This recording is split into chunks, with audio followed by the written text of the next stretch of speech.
From Chicago's Can TV, a look at the week's events is reported in the newspapers, in the blogs and online, and on radio and TV. This is Chicago Newsroom. Well, hi there, and welcome to Chicago Newsroom. I'm Ken Davis here on Can TV.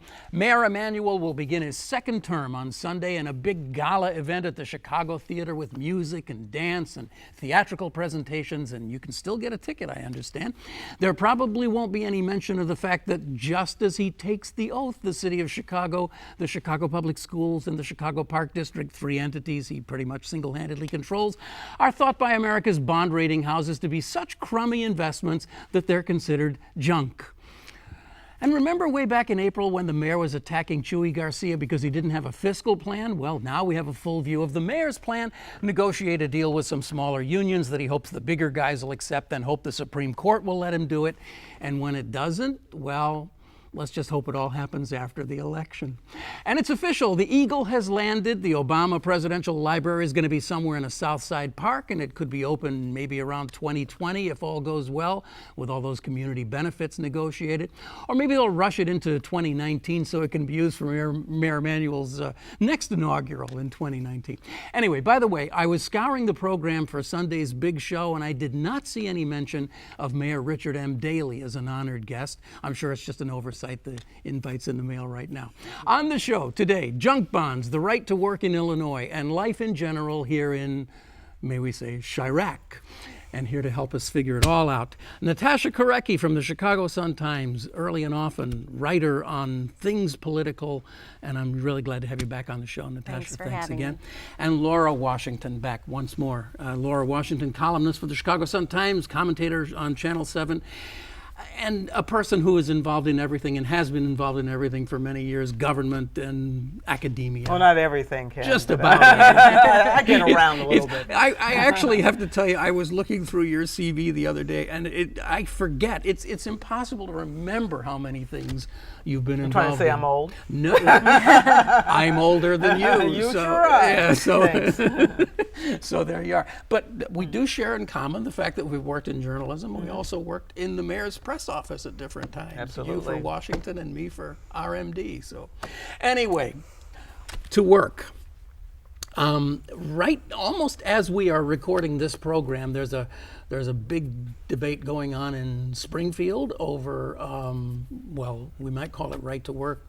The governor calls it opportunity zones. And also, I think Father Pfleger is having a press conference pretty much as we speak. Father Pfleger and Spike Lee and John Cusack, who is also involved in the Spike Lee film to be named, controversially named Chiraq. They're having a press conference to talk about the plans.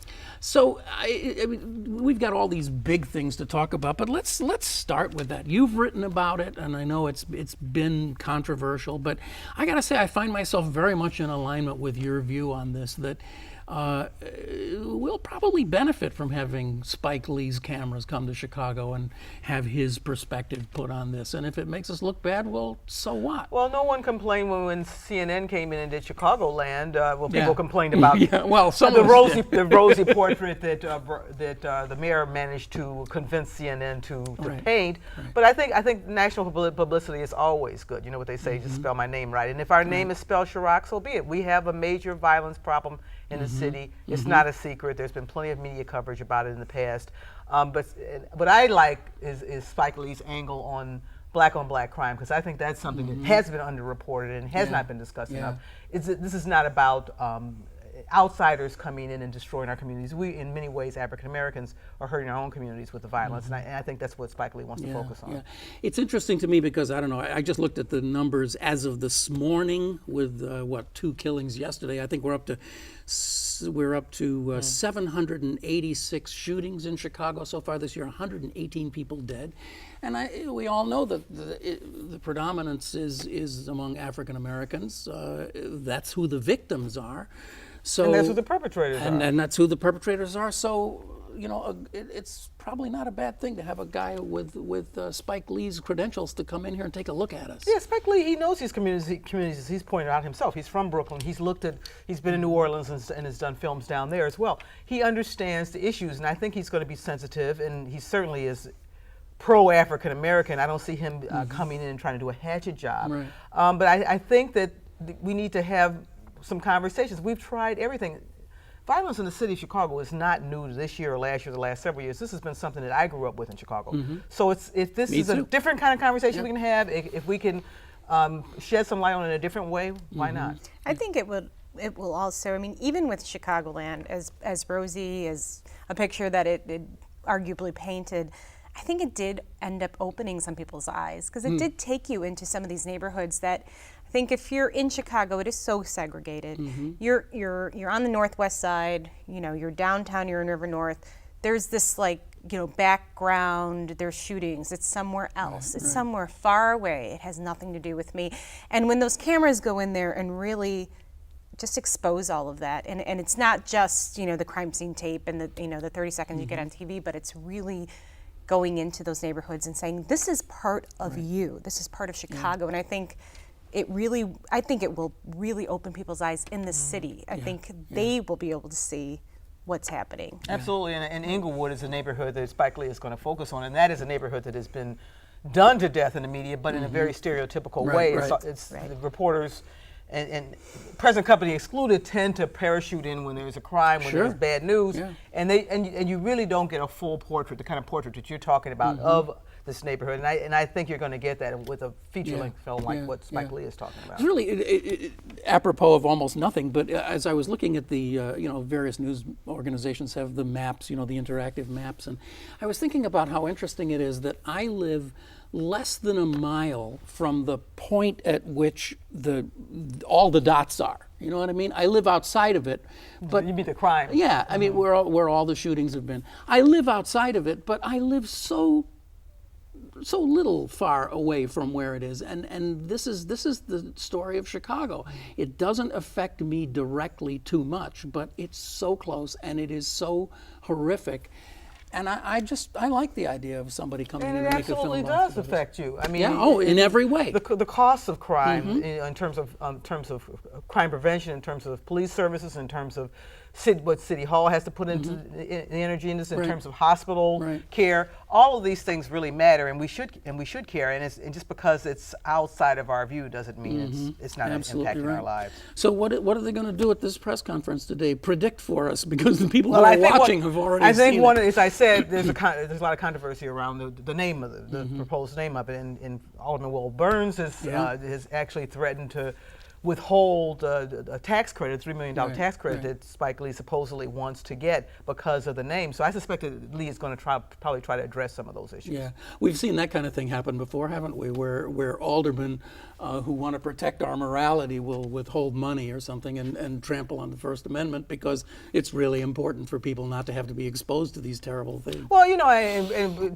to be fair to Alderman Burns, he says that he feels that the name itself is going to gets back to these kinds of stereotypes that we were talking about earlier, and it doesn't show the full bloom, the full blossom of the city, and that there's good, hardworking people here. I suspect Spike Lee's response is going to be, I'm talking to those people as well. But the idea that you can get a tax credit as long as all the aldermen agree with the message of your movie is a pretty weird one, I would say.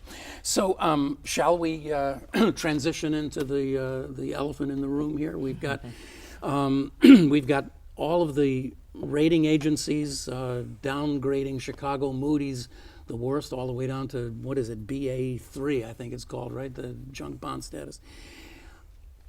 What does this mean? It sounds so ominous. Is it ominous? It is ominous, and it shouldn't really be that much of a surprise for anyone. I mean, here we've been hearing the warnings from all these agencies, from the Civic Federation, from you name it, for years, right? And what happened in January?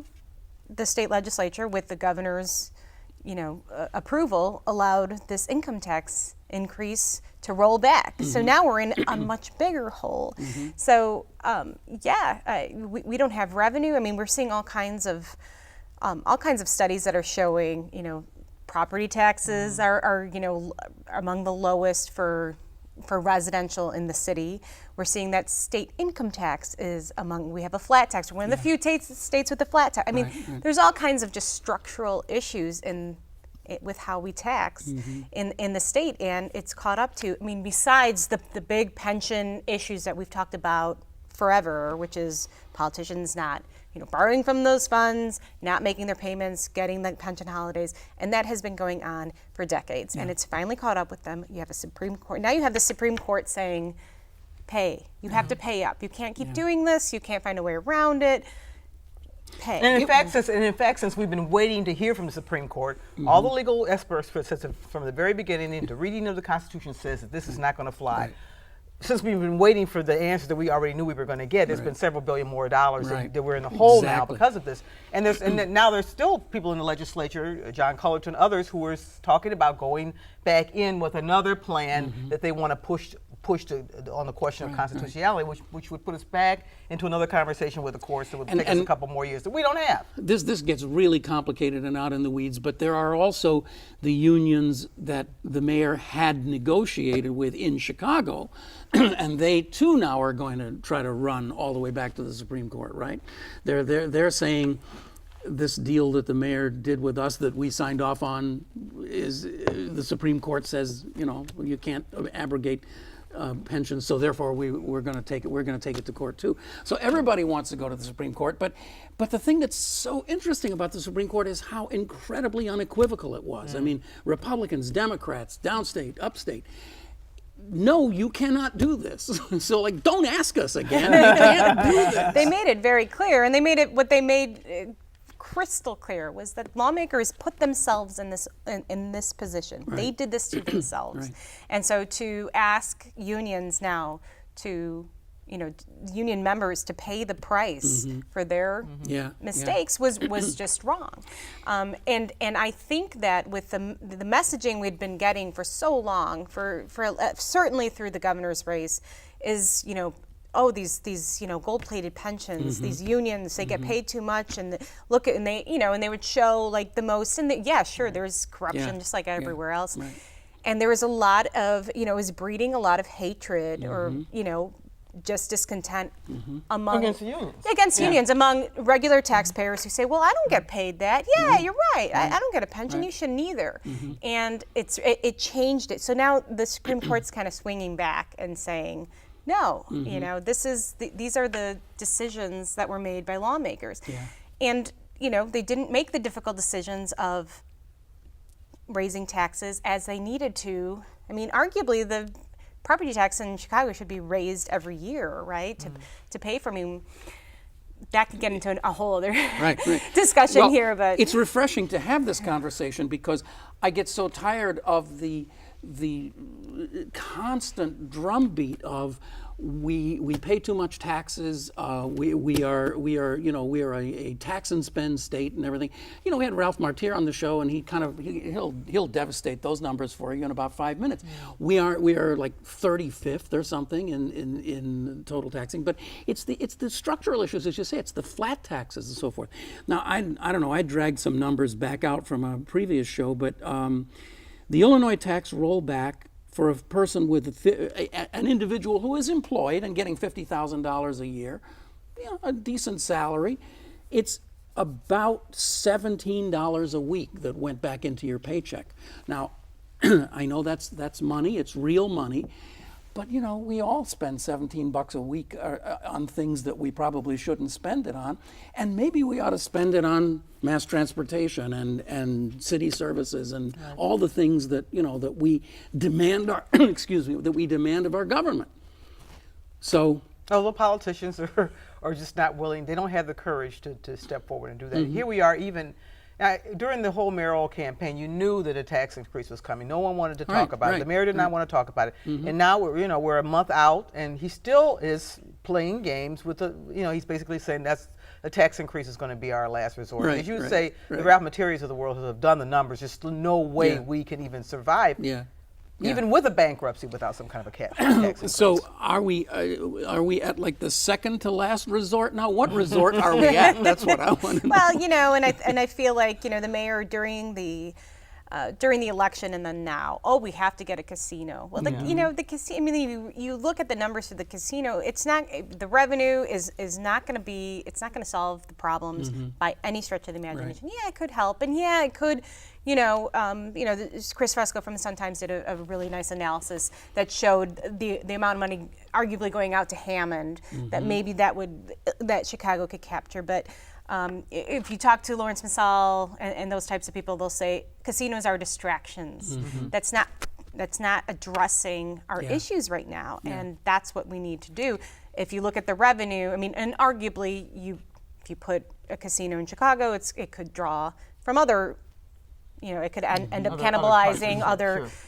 And you have all the non-casino. Activity that has blossomed over the last few years. Some of the other gaming, the racing, and all that is going to be competing as well. And you're talking about a casino that's not going to be up and running for what, a year, 2 years? At least, yeah. We're not going to get that revenue right now. Right. Unless they put it into a hotel or something, which is one of the things. Right. So to the extent that Ram kept saying that was his answer, during the campaign. Well, what is your plan? Well, I'm going to have a casino. Yeah. Well, that's not going to. Right. What? That's not a plan. And we kept saying, well, we know that's not going to. Wish. Yeah. Well, even if it happened, it's not going to solve the problem. So. All right, so here's something that I wanted to run by you guys today. Now, obviously, no one's suggesting that Mayor Emanuel wanted to have us drop to junk bond status, but there's actually a kind of a weird benefit that accrues to him from this, because now Mayor Emanuel gets to stand there and say, we're going to have to shut down the Blue Line. We're going to close 2 of the terminals at O'Hare. We're going to pick up garbage only 1 day a month. We're going to lay off half the firefighters, and there's only going to be 500 police officers. That's what we have to do. But we will pay all of the pensions for all these fat cat teachers and cops who have the pensions. That's just the way it's going to be, because we have to do this. Unless, of course, they're willing to come to the table and give us something. So it really gives him a kind of a weird double negative. It's a smart strategy. He's trying to put the onus of solving the problem on the folks who are not responsible for it, the unions in particular. He says over and over again, the unions need to come to the table. I'm willing to work with them.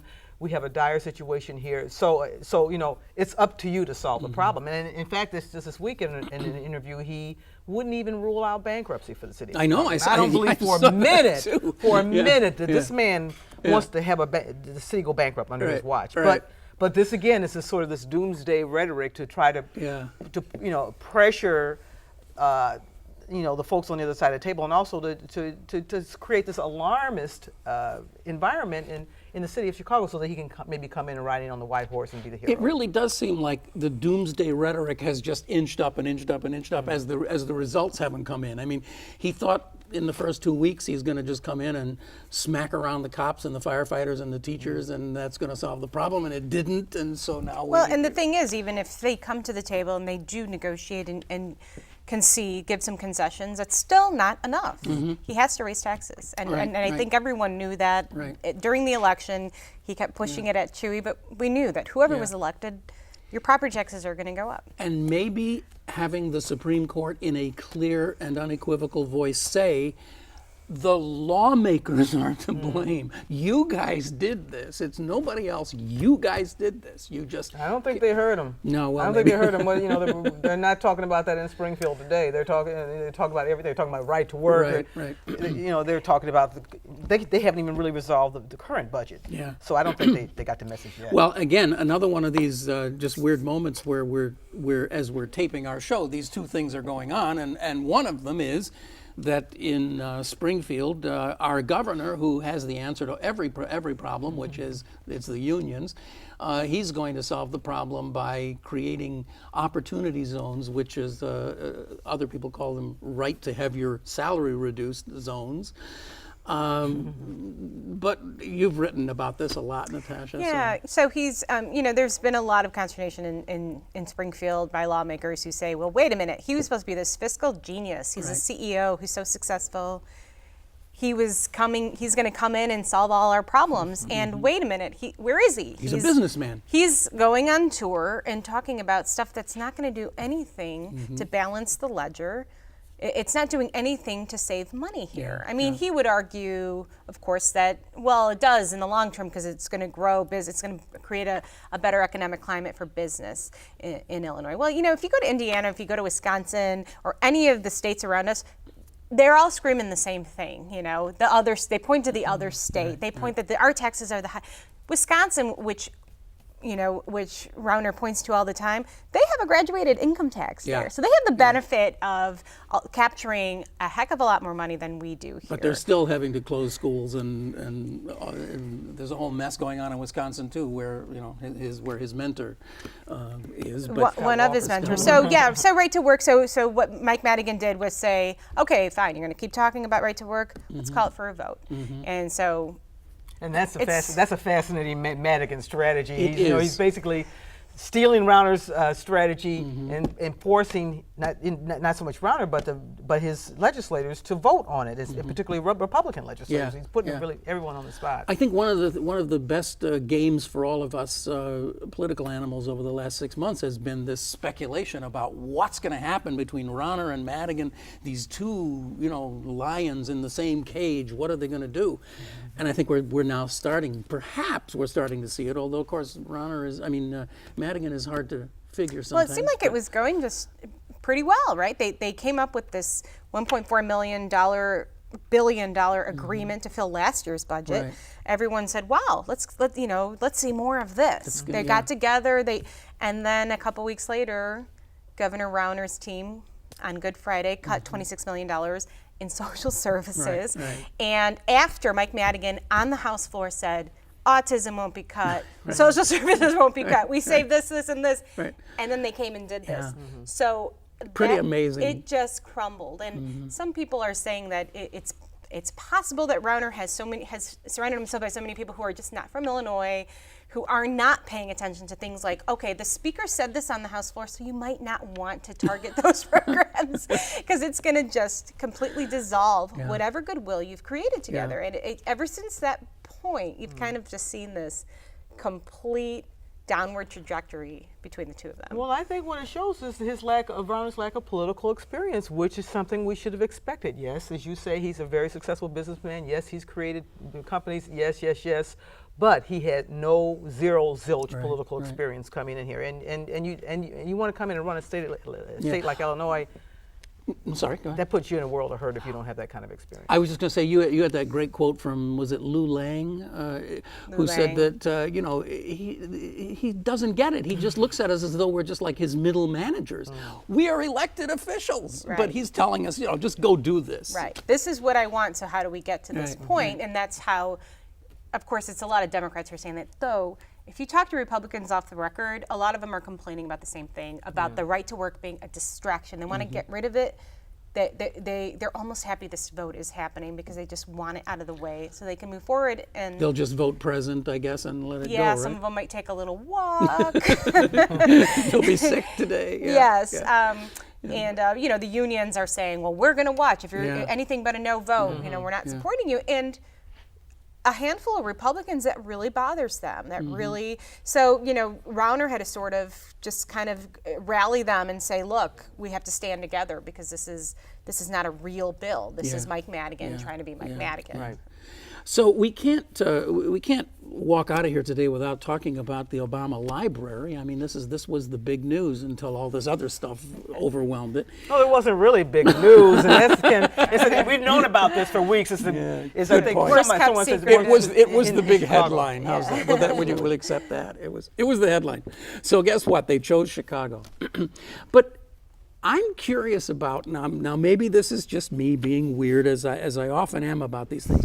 I found it really interesting that they sort of went out of their way to say that yes, the foundation will be in Chicago, but it'll also have offices in New York, where looks like Barack and Michelle will be hanging out a lot, and then they can have some synergy with maybe the Clinton Foundation or something. I mean, what does that mean? I think we all kind of agree that we're not going to be seeing them sitting at Valois very often, having omelets. We don't see them sitting there. We don't see them even showing up at their house. They come to Chicago frequently now, and they don't even go to their house. I think they're gone, and I understand that. First of all, they've got children who they have to finish their education, who they want to continue to be stable for the next several years. And then, New York is the place to be if you want to be an international or even a national player, and particularly if you want to, and where they want to live aside. The foundation, I think, needs to have some roots in a city like New York, because that is sort of ground central for the philanthropic world as well. And so like you said, maybe they want to play with the Clinton Foundation, maybe they want to play with other foundations, but it's really smart to have that kind of presence and that kind of stability in a place like New York. So, I mean, maybe we should just get over it. They gave us the library, and we're going to have the library, and it will have some positive effect. It's debatable how much. I had no expectation that they'd be in Chicago. I mean, I thought they would be in Hawaii, quite frankly. I mean, that's where I'd be. I know. You've been through this for 8 years. See you later. But, you look at the Bushes. I mean, a lot of presidents do retreat for a while and just have that quiet, and then reemerge as they can. So but they are a lot younger than recent presidents, and so so they'll let the library and the foundation gather steam, so that whatever it is in 12 years when Michelle runs for president. I don't think that's going to happen. I think that's one we can count on. Michelle's not going to go into politics. Not going to do that, huh? Yeah. So. Where do you guys stand on the now very, very much dead controversy, but I was in the middle of it, this thing about those of us who care about the history of Chicago and the historic parks, and they shouldn't have chopped up Washington Park to put Diet High School in there years ago and all the rest of it. I guess we just don't care anymore, right? It's just go ahead, take the park, and I mean it's a done deal anyway. But chop the trees down and let's do it. I've written about this, Ken, as you know, and and I grew up at least part of the time near Washington Park and played in that park, and it's a jewel. Yeah. But I think that it's the community should have a lot of say about what happens at that park, and I think the community has spoken. Yeah. We're not talking about hundreds of acres. We're talking about under 20 acres that would be used that would be accessed, and I think the benefits far outweigh the downside of it, and I also think that there has not been enough discussion about I think the economic benefits that this can have. Now, I don't think they're guaranteed, because you know what happens. There's already rampant speculation, particularly in Washington Park right now, in terms of property values skyrocketing because of investors coming in trying to make a buck. But I think that the potential is just phenomenal. Well, I think what has been more troubling was this law that passed through the legislature, which was, they rammed it through really fast, and it was to convert parkland, for these purposes, and that was done largely to help insulate the Lucas Museum against the very thing that the judge had said was an issue there. So. That I think, and to get rid of the head of Friends of the Park. I think the way that was rammed through so quickly, and even even Chicago lawmakers were saying, hey, this is not a good precedent, and this is a slippery slope for what happens along lakefront or on parkland in the future. And to me, that's more of a presidential library. Okay, that's once in a lifetime kind of thing. Yeah. But the law wasn't really written specifically to. It was more open-ended than that, right? So the twice in a lifetime and the 5 times in a lifetime. Exactly. All right, that's where we're going to have to. Whose lifetime, right? In a short lifetime. Thank you so much. I really enjoyed talking to you guys today, and good luck, continued luck with the Chicago Sun-Times and the Early and Often deal, which is I've loved it. I've just loved what you guys have been doing, and I hope you get your TV show back too. Give her TV show back. You've been watching Chicago Newsroom. Our thanks to Laura Washington, and our thanks to Natasha Korecki for being with us today. It's a community service of CAN TV. You can find us here on cable, but you can also see us online at this very address any old time you want, and you can check us out on iTunes too. And we'll be back next week with yet another show, whether you like it or not. I'm Ken Davis. See you next week. Thanks. Bye.